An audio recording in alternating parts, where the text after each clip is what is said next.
Greetings to all. Myself, Dr. Linta Arora, Assistant Professor, Department of Botany, Government PG College Bara, Rajasthan.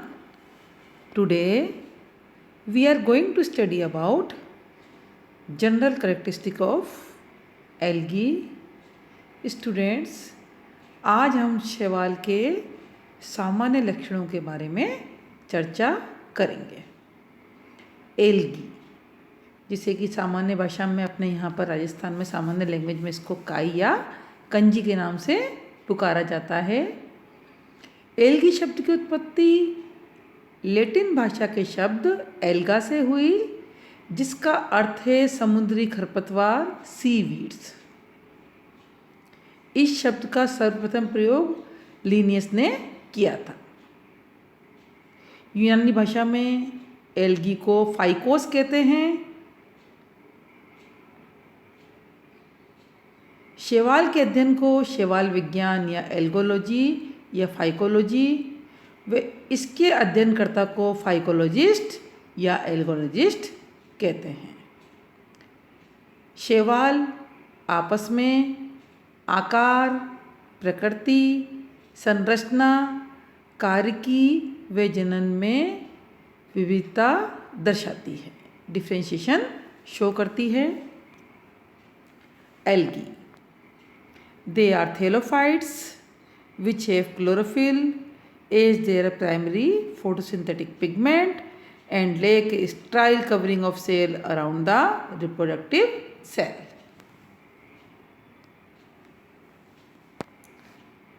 They can be defined as the small autotrophs that fail to show any cellular differentiation and their sex organs are unicellular, and if multicellular, all cells are fertile. Small autotroph organism हैं जो अपना भोजन खुद बनाते हैं। इसमें cellular differentiation नहीं पाया जाता है। इसमें सेक्स ऑर्गन यूनिसेलुलर होते हैं, और अगर ये सेक्स ऑर्गन मल्टीसेलुलर होते हैं तो इसकी सभी सेल्स फर्टाइल होती हैं। हम इसकी हिस्ट्री पे आते हैं।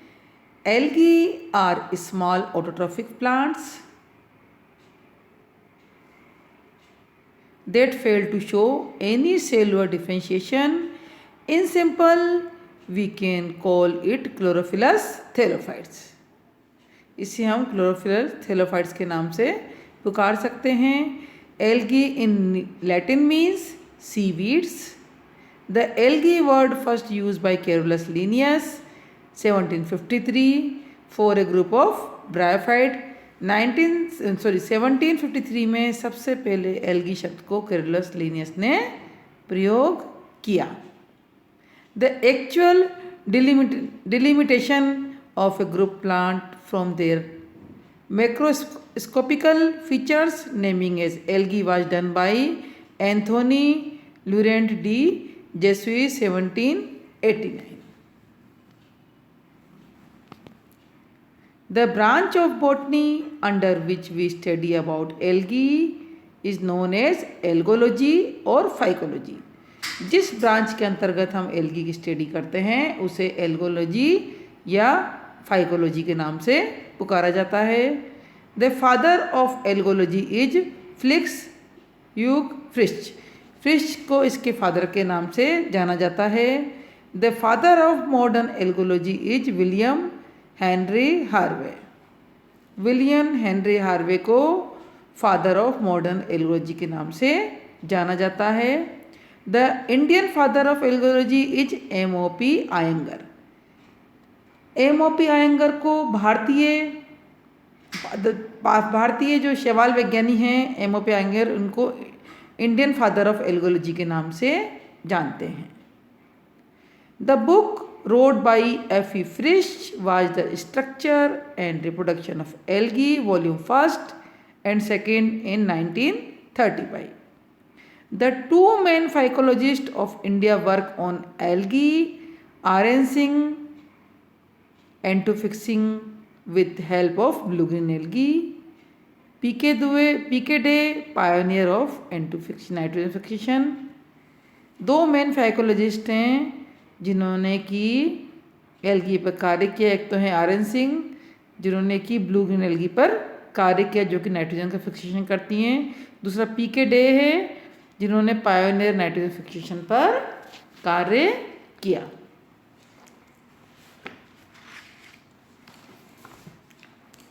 एल्गी के लिए समय समय पर अलग अलग परिभाषाएं दी गई। कुछ एल्गोलॉजिस्ट जैसे फ्रिश, स्मिथ, चैपमैन, प्रोस्केट, RN सिंह वे अन्य ने एल्गी की परिभाषाएं अलग अलग प्रस्तुत की। जैसे कि शैवाल एक स्वपोषी पादप है जिनमें कोशिकीय विभेदन नहीं होता है, सेल डिफ्रेंशिएशन नहीं पाया जाता है, जिनके जननांग सामान्यतः एक कोशिकीय होते हैं, परंतु जब कभी बहुकोशिकीय होते हैं तो इसकी प्रत्येक कोशिका जननक्षम या फर्टाइल होती है। फ्रिश ने अपनी पुस्तक the structure and reproduction of the algae volume first में एल्गी की परिभाषा इस तरह दी। जब तक पूर्णतः कृत्रिम सीमाओं का निर्धारण नहीं किया जाता है तब तक एल्गा समूह में उन समस्त स्वपोषी पादपों को सम्मिलित किया जाना चाहिए जिसमें कि स्थिरधानी पादपों के समकक्ष लाक्षणिक विभेदक लक्षणों का विकास नहीं हो पाया है। GM स्मिथ ने क्रिप्टोगेमिक बॉटनी में इसकी डेफिनेशन दी कि एल्गी वे सरल पादप हैं जिनमें पोषण स्वपोषी विधि से होता है। GW प्रेस्कॉट ने अपनी पुस्तक द एल्गी अ रिव्यू में 1969 में इसकी डेफिनेशन दी। एल्गी वे पर्णहरित युक्त सजीव हैं जो थैलसी होते हैं, अर्थात जिनमें वास्तविक मूल स्तंभ पर्णों अर्थात पर्ण सदस्य अंगों का अभाव होता है। अब हम इसके जनरल कैरेक्टर पे आते हैं। General characteristic of algae, distinguish features इसके। शैवालों में विभेदात्मक लक्षण। They are photoautotrophs. They primarily inhabit aquatic habitat. The vegetative body does not show any differentiation into various tissue systems. They show progressive complexity in reproduction. They do not develop embryo after fusion of gametes during sexual reproduction. Range in size from microscopic to single-celled organism. Range in size from microscopic to single-celled organism to large seaweeds. Many species occur as single cell, other as multicellular. अधिकांश जितने भी शैवाल होते हैं, शैवाल क्या है? Chlorophyll युक्त थैला पौधों का समूह है, थैलोइड प्लांट हैं जिनमें सेक्स ऑर्गन यूनिसेलुलर या मल्टीसेलुलर होते हैं और प्रत्येक कोशिका युग्मक का निर्माण करती है। इसी कारण ये अन्य पादपों से भिन्न श्रेणी में आते हैं। अधिकांश शैवाल जल में पाए जाते हैं। बहुतायत में ये अलवणीय जल जैसे कि फ्रेश वाटर तथा अन्य बहुत से समुद्री जल मरीन वाटर में भी मिलते हैं। थैलस प्राय यूनिसेलुलर एक कोशिकीय अथवा मल्टीसेलुलर बहुकोशिकीय होता है। थैलस में प्राय फिजियोलॉजिकल डिवीजन ऑफ लेबर नहीं पाया जाता, कार्य की श्रम विभाजन नहीं पाया जाता। इसमें संवहन ऊतक कंडक्टिंग टिश्यू का पूर्णता अभाव होता है। सभी शैवाल क्लोरोफिल युक्त तथा स्वपोषित ऑटोट्रोफिक होते हैं। कोशिका भित्ति में सेलुलोज पाया जाता है, लेकिन कुछ शैवाल में ये म्यूकोपेप्टाइड की बनी होती है। Algal cells are eukaryotic. Study of algae is called phycology. Cell wall is thin and rigid. Motile algae such as Euglena have flexible cell membrane called periplast. Cell walls of many algae are surrounded by a flexible gelatinous outer matrix. A discrete nucleus is present. Inclusions like starch granules, oil droplets and vacuoles are present. Chlorophyll and other pigments are present. Chloroplast may occur 1, 2 or many per cell. They may be ribbon-like, bar-like, net-like or as discrete.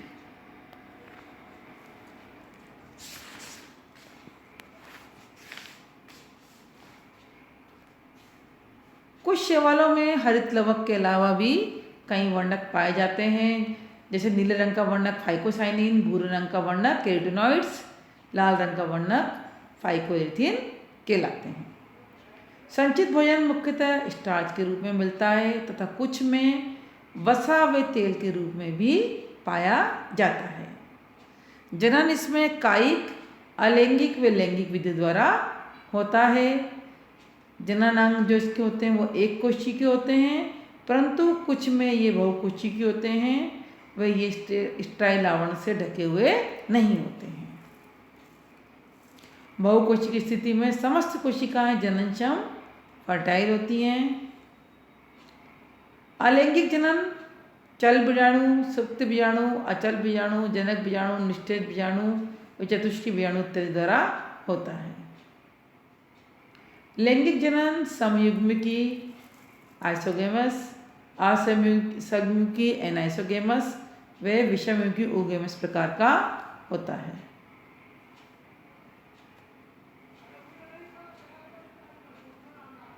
इसकी cell wall thin होती है, rigid होती है। Study algae की study phycology के अंतर्गत करते हैं। अब हम आज के हैबिट एंड हैबिटेट पे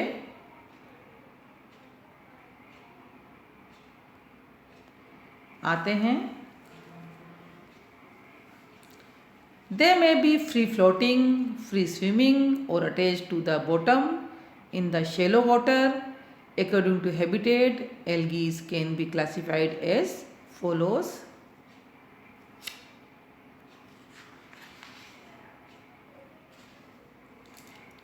अधिकांश शैवाल जो हैं वो जलीय होते हैं, ये फ्री फ्लोटिंग होते हैं। जो अलवणीय वे समुद्री दोनों प्रकार के जल में पाए जाते हैं, या फिर ये किसी सबसिस्टम से अटैच होते हैं, बॉटम में किसी सबसे अटैच होते हैं, शैलो वाटर में पाए जाते हैं। इसी आधार पर इसको क्लासिफाइड किया गया है। इसके अतिरिक्त अधिकांश शैवाल जलीय होते हैं, जो अलवणीय जल, समुद्री जल दोनों प्रकार के जल में पाए जाते हैं। इसके अतिरिक्त अनेक शैवाल नम्रदा, चट्टानों, वृक्षों की छाल, गर्म झरनों व अन्य प्रकार के आवासों में पाए जाते हैं। विभिन्न प्रकार के आवासों के आधार पर इसको अलग अलग समूह में विभक्त किया गया है। एक्वेटिक एल्गी या एक्वेटिक हैबिटेट जलीय आवास में पाए जाते हैं। टेरेस्ट्रियल एल्गी टेरेस्ट्रियल हैबिटेट मृदीय आवास में पाए जाते हैं। एरोफाइट्स या एरियल हैबिटेट वायवीय आवास में पाए जाते हैं। थर्मोफाइट्स गर्म पानी के झरनों वगैरह में पाए जाते हैं। एल्गी एस अनयूजुअल हैबिटेट असामान्य आवासों में भी ये पाए जाते हैं। इसके बारे में मैं डिटेल में स्टडी बच्चों आपको नेक्स्ट वीडियो में बताती हूँ।